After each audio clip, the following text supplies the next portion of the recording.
lagi Gus terkait suku Kalang Gus. Ini kan Suku Kalang. gimana itu Gus? Suku Kalang. Suku Kalang itu kalau di Blora memang ada. Suku Kalang itu di era zaman Majapahit sudah ada. Dan dia memang ahli arsitektur ya, pembikin candi yang Anda tidak banyak bicara. Mungkin kalau di cerita-cerita Nabi Sulaiman itu ya mungkin wis cara pakai teknologi ya agak ke gaib-gaib, agak bekerja sama dengan jin, bisa menciptakan sesuatu yang di luar manusia, nggak cepet, halus, karena memang dikerjakan. Mungkin suku Kalang itu mempunyai keistimewaan sakti, maka disuruh dulu kan keahliannya memang arsitektur, bikin candi-candi, akhirnya disingkirkan. Mungkin ada terjadi kecemburuan secara sosial, akhirnya dia dibuat di hutan. Sekarang masih ada itu. Kalau sekarang kan konon katanya udah menyebar dengan masyarakat umum, tapi yang sekarang yang tersisa ya makam-makam ya makam orang Kalang ada. Kalau jenengan mau nganu ya tak recommended, nanti ada yang memang meneliti tentang suku Kalang.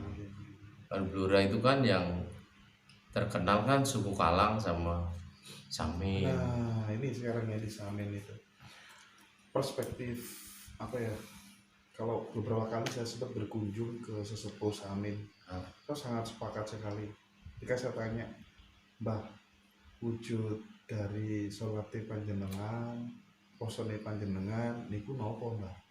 Ya berbuat jujur, bertindak baik, gak ngrugekno wong liya, gak dengki, gak itu menurut saya logis banget langsung, dan saya batin saya bisa menerima. Pandangan panjenengan bagaimana terkait, atau kalau misalnya bisa di apa ya florkan substansi dari belajar di Samin itu apa sebenarnya, nilai-nilai yang bisa diterapkan secara universal?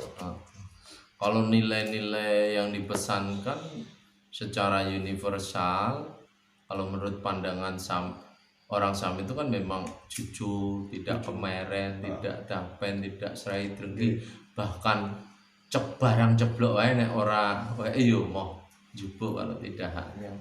Yang terkhusus kembali pada bumi podo ngancik, banyi podo nyawuk, itu konteksnya secara universal adalah bahwa kita tidak boleh semena-mena dengan alam, karena alam itu disimbolkan kalau orang sebenarnya ibu bumi. Dalam simbol kejawen itu kan ibu bumi bopo angkoso. Karena kita hidup di bumi, berarti kita harus menghormati bumi. Maka di Samin saya katakan tadi, saya cuplik, Samin kenapa tidak boleh berdagang? Karena berdagang itu cenderung menipu menurut pandangan orang-orang Samin. Termasuk berdagang, sekolah kenapa tidak boleh? Sekolah yang di formal loh maksudnya. Kalau sekolah di alam harus sekolah. Orang Samin itu konsep berpikirnya hampir seperti orang Badui, mirip, mungkin agak beda, tapi memperlakukan alame sama. Dia akan mengambil secukupnya, tidak lebih, tidak menumpuk, berlaku jujur. Konteks Samin, dulu Samin kenapa sampai dibuang di sawah lunto? Karena menurut dia saat itu lawang bumi ki itu kan bumi podo ngancik, banyu podo nyawuk, malah dijupuk wong londo. Lawang alas iki sing nandur mbahku kok malah sing panen. Akhirnya dia menciptakan pergerakan yang juga dalam masyarakat Jawa juga Samin diakui sebagai kebangkitan Ratu Adil. Mungkin satu kegelisahan masyarakat, satu pengharapan yang tidak muncul, tiba-tiba muncul Mbah Samin yang memperjuangkan masyarakat dengan melawan partikel pasif, tidak membayar pajak. Yuk, orang Samin itu bayar pajak, bayar bumi, ya diduduk no. Lemah, duitnya dipendem loh, terus tak bayar bumi ini. Itu hanya sebuah sindiran atau sarkastis ya. Itu kalau bahasa dulu itu orang-orang Samin memang tidak dianggap wong nyeleneh, maka samin itu dalam konteks hukum memang jarang bisa cara mantek hukum undang-undang pun akan mudah dikalahkan orang samin. Tapi samin kadang kan dinilai yang negatifnya karena jadi pemerintah pada satu tertentu kan takut juga deh orang-orang samin itu banyak karena merepotkan pemerintah menurut dia, walaupun naik sekarang saya lihat orang-orang samin udah baik walaupun tetap mengisolasikan diri, tetap berkomunitas di kelompoknya. Iya, oke. Kita masuk Anggus di percakapan terakhir menjelang final gitu. Perjalanan panjenengan panjang, pasti mendalami syariat, mendalami thoriqat, masuk samin, masuk segala macam. Pernah nggak mengalami sebuah kegelisahan ini sebenarnya agama itu begini. Nah, ketika pada fase bingung itu apa yang panjenengan lakukan sehingga ketemu pandangan spiritual secara universal? Ceritakan singkat gitu guys. Terus yang paling pamungkas barangkali bagaimana sih cara menemukan guru sejati tanpa kemudian diajarin manusia, bisa nggak kira-kira? Kalau menurut aku bisa. Kalau menemukan guru sejati itu selama kita berkata jujur dengan diri kita sendiri, bersih hatinya, tidak terikat dengan satu konsep gagasan, secara otomatis lompatan kalau mau berpikir murni itu pasti harus melepas semua atribut pemikiran, produk-produk dogma dari orang lain, walaupun mungkin secara syariat itu tidak pantas untuk diomongkan, tapi secara hakikat pasti orang yang memasuki guru sejati adalah orang-orang yang sudah belajar untuk merdeka, melepaskan semua atribut bahasa, melepaskan semua atribut konsep, tidak menyembah bahasa, tidak menyembah konsep, karena dia sudah belajar dengan dirinya sendiri dan menemukan kemurnian yang ada di dirinya sendiri. Karena guru sejati tidak akan menipu, guru sejati tidak akan membo-membo seperti jin korin nanti dipelayoke kau mistik kau, enggak mungkin. Guru sejati itu memang murni dirinya panjenengan yang asli dan dia adalah dituntun oleh nur cahaya. Seperti halnya ketika Nur Muhammad menemukan Allah. Seperti ketika Roh Kudus anak Allah.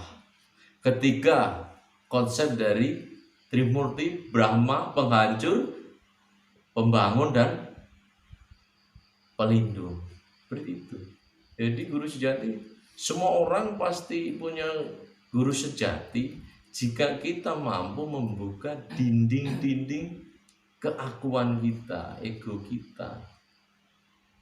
Kalau kita tidak mampu melepaskan atribut dogma, keakuan, itu tidak akan mungkin menemukan guru sejati. Proses menentunya panjenengan dan kita barangkali lewat guru sejati itu akan berbeda-beda, tidak sama.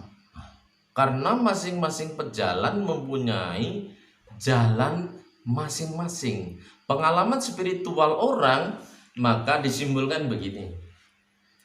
Orang akan, contoh gini mas, jenengan lewat jalur dikatakan aliran ya, aliran itu madhab. Saya simpulkan madhab itu sebagai sungai, simbolis sungai aliran itu.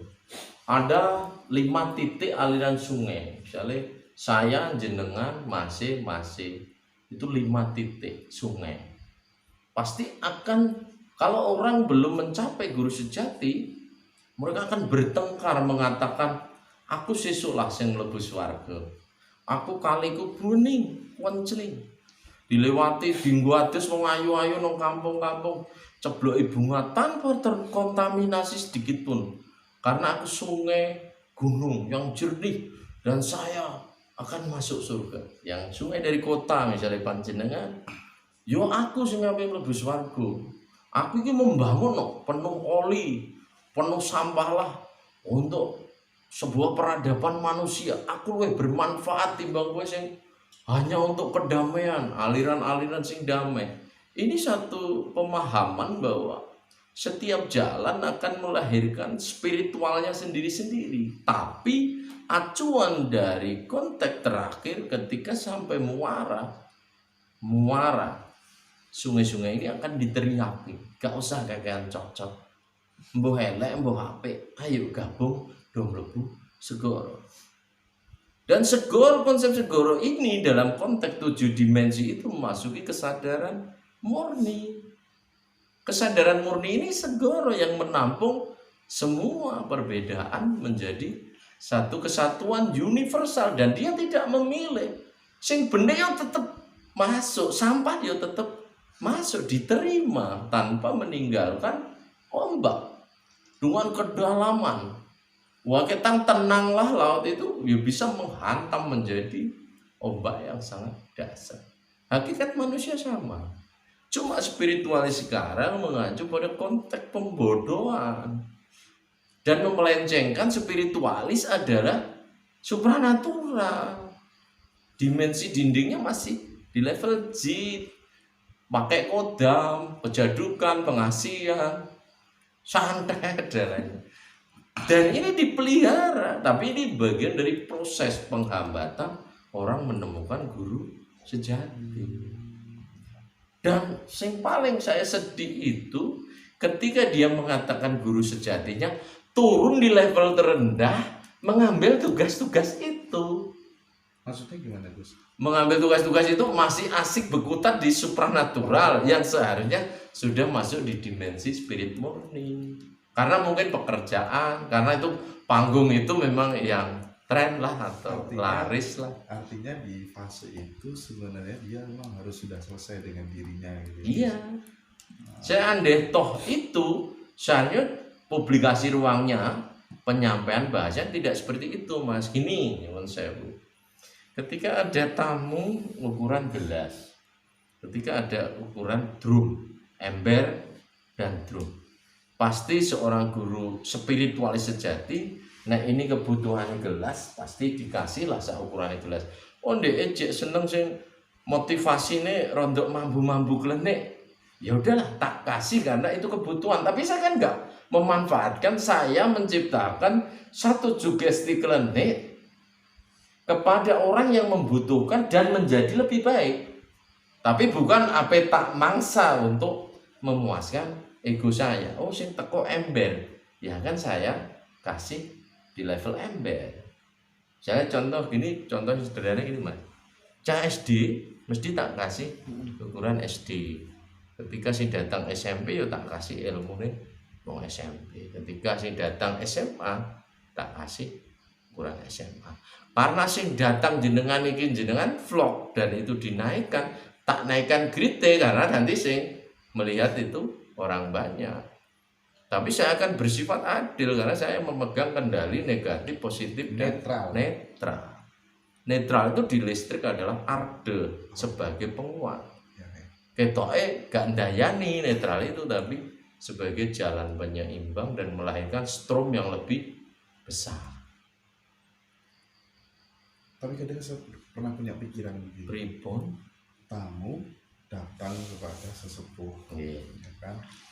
Terus kemudian apapun masalah si tamu itu, solusinya, aduh, kamu gini, suka kok puasa gitu. Padahal harusnya kan untuk menyelesaikan problem kehidupan seseorang itu jangan hanya melihat dia dari luar pagar, nyuruh masuk ke halaman, kalau perlu di dalam rumah hingga ke kamar pribadinya kita tahu sehingga kita bisa dandani. Tapi kebanyakan yang terjadi kan nggak gitu. Nah, apa yang harus dibutuhkan? Yang saya masalahkan adalah bagaimana cara kita dandani orang-orang dengan berbagai macam problematika hidup yang mayoritas hutang, perselingkuhan, segala macam itu loh.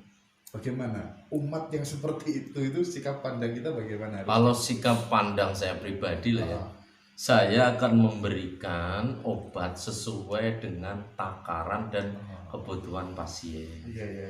Nggak mungkin lah wong loro bisul ditambahi loro untu.